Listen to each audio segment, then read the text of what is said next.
कोलकाता शहर जो रात को भी नहीं सोता, लेकिन इसमें बसा बैनर्जी मैंसन हुगली नदी के उस पार पसर चला था। घड़ी की छोटी सुई 1 पर पहुंच चुकी थी और सन्नाटा बिना पलके झपकाए बस रात को 1 तक ताक रहा था। साइकिल से देर रात घर पर लौट रहे गार्ड को अचानक बीच सड़क में लघु शंका लगी, पर वो साइकिल सड़क पर नहीं रोक सकता था क्योंकि गली के कुत्ते अक्सर मौके की फिराक में रहते और गार्ड साहब को कुत्तों से बेहद डर लगता था। साइकिल चलाते हुए गार्ड साहब को एक बड़े से मकान का काला गेट खुला हुआ दिखाई दिया और कुत्तों द्वारा काटे जाने की कोई गुंजाइश ना छोड़ते हुए उन्होंने जोर से पैर चलाए और साइकिल सीधे हवेली में जाकर रोक दी। हवेली में ताला लगा होने के कारण गार्ड अंदर तो नहीं जा सकता था, पर किसी का ना होना भी उसके लिए फायदेमंद था, जिसके चलते उसने झाड़ियों में अपनी लघु शंका मिटाई थी। इससे पहले कि वो अपने रास्ते को चलता, अचानक हवेली के लाल दरवाजे का ताला टूट जमीन पर गिर गया। गार्ड साहब को ये बड़ा अजीब सा लगा। उन्होंने जब दरवाजे पर कान लगाए तो उन्हें भीतर से तेज गतिविधियों की आवाजें साफ तौर पर सुनाई दे रही थी। बिना देर किए हुए गार्ड साहब अंदर गए और कुछ देर बाद बाहर आई तो सिर्फ उनकी चीख।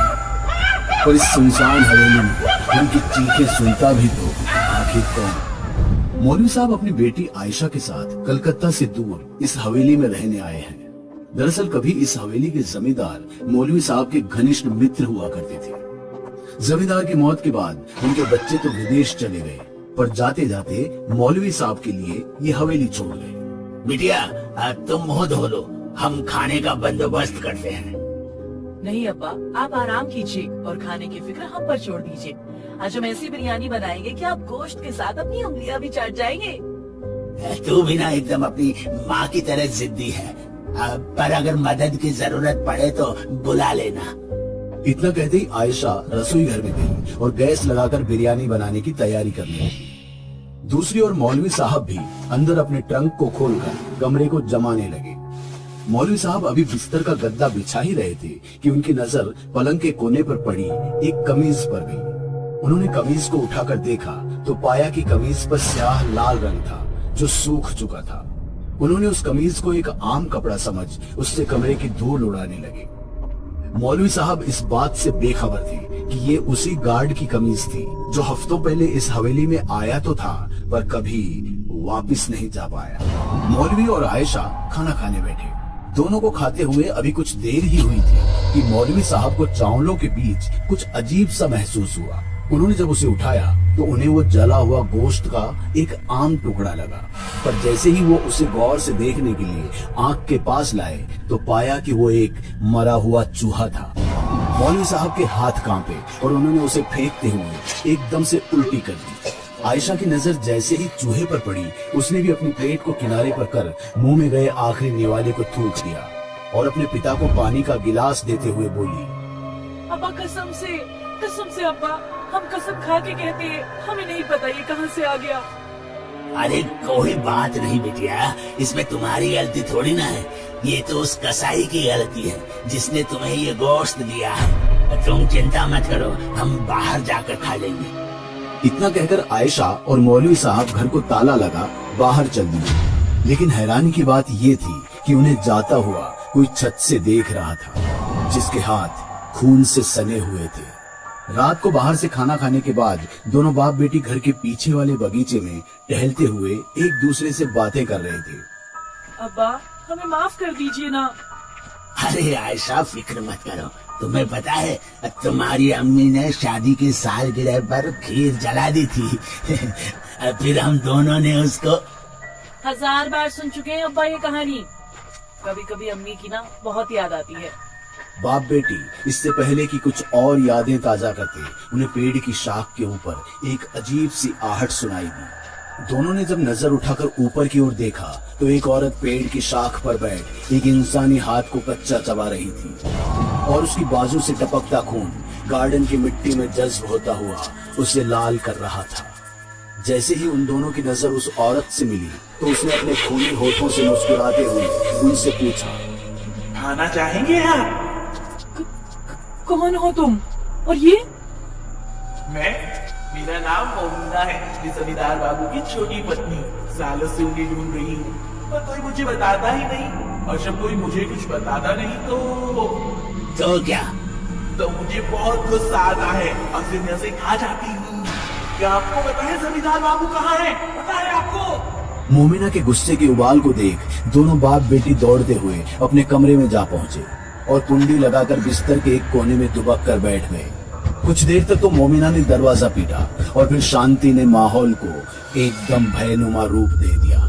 इससे पहले कि बाप बेटी हिमाकत कर दरवाजा खोल दे, उन दोनों को सीलिंग पर किसी के नाखून कुरेदने की आवाज सुनाई। दोनों ने तेज चलती सांसों के साथ जैसे ही ऊपर देखा तो सीलिंग पर मोमिना को पाया, जो नाखून गड़ाए दीवार पर उल्टे मुंह उन्हें ही देख रही थी। और उसके बड़ा सा मुंह खोलते ही दोनों बाप बेटी पर खून और मरे हुए चूहों की बरसात हुई। आयशा पर खून के छींटे पड़ते ही वो वहां से भाग गई, पर मौलवी साहब मौके पर ही बेहोश हो चुके थे। बहरहाल जब आयशा लॉबी में पहुंची तो उसे एहसास हुआ कि उसके अब्बा तो कमरे में ही रह गए।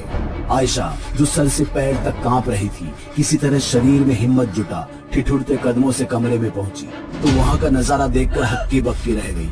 उस कमरे में एक छोटा सा लैंप जल रहा था और पलंग पर खून और मरे हुए चूहों का नामो निशान तक नहीं था। कुछ देर पहले उसके और उसके पिता के साथ जो कुछ घटा, ये आयशा की समझ से परे था। बहरहाल उसने अपने अब्बा को ठीक से बिस्तर पर लेटाया और डॉक्टर को कॉल लगाया। डॉक्टर ने तुरंत ही आकर मौलवी साहब की नब्ज देखी और कुछ इंजेक्शंस दिए और आयशा के हाथ में दवाइयों का पर्चा थमाकर चले गए। आयशा दवा लेकर घर की ओर जा ही रही थी कि रास्ते में एक अनजान आदमी ने उसे रोकते हुए एक कागज दिखाया और कहा, एक्सक्यूज मी, मेरा नाम रितेश है, मैं यहाँ नया हूँ, क्या आप मुझे ये पता बता सकती हैं? ये तो मेरे घर का पता है, आपको भला यहाँ क्या काम? जी, मेरे एक रिश्तेदार हैं, जमींदार घोष बाबू। उनके हिसाब से इस बंगले में कोई आत्मा अपना डेरा जमाए बैठी है और मैं ठहरा एक पैरानॉर्मल एक्सपर्ट, तो मैंने सोचा। उस मकान में सचमुच एक आत्मा है, आप जल्दी मेरे साथ चलिए। रितेश जैसे ही उस मकान की चौखट पर पहुंचा, उसने अपने बैग से एक EMF मीटर निकाला और घर की चारों दिशाओं में घुमाने लगा। जैसे ही उसने मीटर घर के मुख्य लाल द्वार की ओर किया, मीटर पर रीडिंग 15 के पार पहुंच चुकी थी, जिसका मतलब ये था कि वहाँ कोई है। ये देख आयशा जरा विचलित हो गई, पर रितेश ने उसे शांत करते हुए कहा, अरे डरो मत, ये पुराना घर है और पुराने घरों में आज के घरों की तरह वायरिंग में अलॉय का इस्तेमाल नहीं होता था। शायद इस घर के तारों में प्योर एल्यूमिनियम है जो मीटर को ऐसे गुमराह कर रहा है। खैर, तुम्हारे पिताजी कहाँ हैं? अब अंदर आराम कर रहे हैं, आप कहिए तो। अरे उनको मत उठाना अभी, मैं शाम तक यही तफ्तीश कर रहा हूँ, मैं उनसे बाद में मिल लूंगा। पूरे घर के सभी कोनों की तफ्तीश करने के बाद जब रात को रितेश खाने पर मौलवी साहब से मिला तो उन्होंने बेहद गर्मजोशी के साथ उसका स्वागत किया। बरखुरदार, आयशा ने बताया तुम्हारे बारे में। हम तुम्हारे शुक्रगुजार हैं जो तुम इन परिस्थिति में हमारी मदद करने चले आए। जी ऐसी कोई बात नहीं है, मैंने इस घर का चप्पा चप्पा छान मारा, पर मुझे ऐसा कुछ नहीं दिखा जिस पर शक की सुई जाए। बाकी इस मकान की अफवाह भी लोगों के मन में शक का बीज बो देती है। आप एकदम निश्चिंत रहिए, ये घर एकदम महफूज है।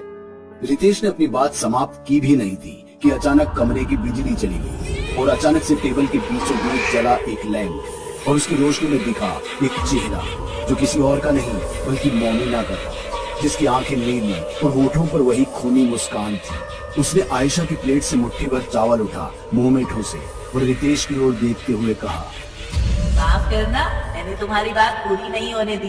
क्या कह रहे थे तुम? ये घर महफूज है। तुम चाहती क्या हो इनसे? जमींदार बाबू। वो तुम्हें नहीं मिलेंगे, वो काफी साल पहले चल बसे और उनका परिवार अमेरिका चला गया। और आखिर तुम लगती कौन हो उनकी? उनकी नौकरानी थे हम, काम के बदले तनख्वाह और मन बहलाने के बदले जेवर देते थे हमें। देखना चाहोगे कैसे मन बहलाते थे? अरे नहीं मोमिना, सब जानते हैं तुम्हारे साथ क्या हुआ। मैं तुम्हें एक अंधविश्वास समझता था और तुमने मेरा वहम दूर कर दिया। जमींदार बाबू के कर्मों की सजा तुम इन्हें मत दो प्लीज, तुम इन्हें जाने दो, मैं तुम्हें मुक्ति दिलवाऊंगा। नहीं चाहिए मुझे मुक्ति, मेरे कुछ सपने थे। मैं किसी की रखेल नहीं बीवी बनना चाहती थी। जमींदार बाबू न सही तो तुम ही सही। मैं इन्हें एक शर्त पर जिंदा बख्शूंगी, अगर ये दोनों सुबह तक ये घर छोड़कर चले जाएं, वरना सब मारे जाएंगे, सबके सब। मोमिना की भूतिया हंसी के साथ टेबल पर पड़ा लैंप जोर से फट गया और वो गायब हो गई। कुछ पलों के बाद जब बिजली वापस आई तो सबकी प्लेटों में चावल के साथ एक एक मरा हुआ चूहा भी था।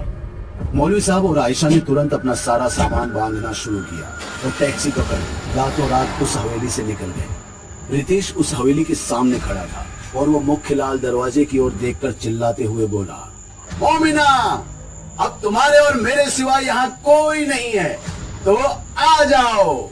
रितेश के इतना कहते ही घर की स्ट्रीट लाइट फड़फड़ाई और वो लाल दरवाजा धीरे से खुला। दरवाजे के खुलने के साथ मोमिना चक्रासन की मुद्रा में रेंगते हुए धीरे धीरे उसकी ओर बढ़ने लगी। माहौल में एक बहुत ही भयनुमा शांति पसर चुकी थी कि तभी इस शांति को चीरते हुए रितेश ने कहा, अरे बस करो रितु, वो मौलाना और उसकी बेटी चले गए हैं और कभी वापस नहीं आएंगे। मोमिना जो अब तक सबके खून की प्यासी थी, अब अचानक साधारण लड़की की तरह खड़ी हुई, अपनी कमर से रुमाल निकाल मुंह से खून पोंछते हुए बोली, शुक्र है बूढ़ा भाग गया, नहीं तो पता नहीं कितने दिन ये ड्रामा करना पड़ता। तो डायरेक्टर बाबू, अब क्या इरादा है? बूढ़ा तो भाग गया और मकान भी हमारे लिए छोड़ गया। अब रात भी जवान है और हम भी। तुम मर्दों के दिमाग में एक ही चीज चलती रहती है ना। खैर छोड़ो, ये थिएटर करना आज सही में काम आया। आओ तुम्हें रबर के मरे हुए चूहों की बिरयानी खिलाती हूँ। विश्वास नहीं हुआ ना, पर यही सच है। रितेश और रितु इस मकान पर कई महीनों से नजर गड़ाए बैठे थे। उन्होंने मौलवी को खत लिखकर कई बार इस मकान को बेचने के लिए कहा, मगर मौलवी हमेशा जिद पर अड़ा रहा। आखिरकार दोनों ने ये प्लान बनाया और मोमिना के भूत और उसकी कहानी का फायदा उठा बूढ़े को डराया। फिर भले ही वो पेड़ पर बैठी मोमिना हो या बिरयानी में निकले मरे हुए चूहे या फिर डाइनिंग टेबल पर लैंप का फूटना, टेबल का थरथराना, सब उनके प्लान का हिस्सा था। पर शायद मोमिना के भूत का रितु की जगह लेना रितेश के प्लान का हिस्सा नहीं था। क्या रितेश को कभी मोमिना का सच पता चल पाएगा? अब तो समय ही बताएगा कि क्या होगा इस लाल दरवाजे उर्फ रेड डोर के पीछे।